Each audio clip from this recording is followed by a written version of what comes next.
Il est un fait que il faut suivre une période, il faut suivre une date sur une certaine période. Il faut faire attention néanmoins. Tu vas voir que deux dates se suivent à 2-3 ans près, qu'elles font partie de la même période. Par exemple, en 1953, il y a la mort de Staline.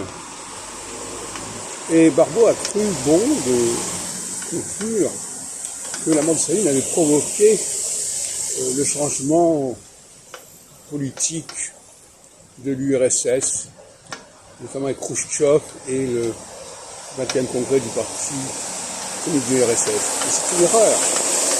D'abord, au niveau de la cyclicité, il n'y a pas de causalité.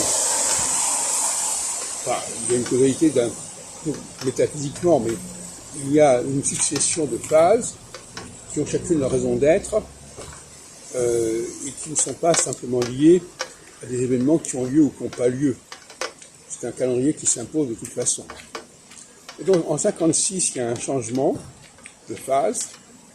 On passe d'une phase équinoxiale à une phase solsticiale. Et par conséquent, on ne peut pas dire que ce qui se passe en 53-54 provoque ce qui va se passer en 56 et après.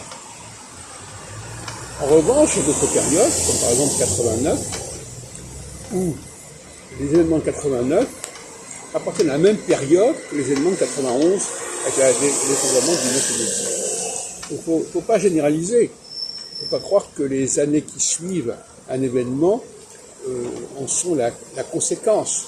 Ça peut être le cas, comme ça peut ne pas être le cas. Ça a été le cas en 89, où effectivement le véritable moment maximum, c'est pas 89, c'est 91. Donc c'est ça la vraie date. Et deuxièmement, en 56, le 56 n'a pas été la conséquence de la guerre, de la mort de Staline, mais ça a coïncidé quelque part. Sauf qu'entre-temps, il y a eu effectivement en 56 un changement de phase.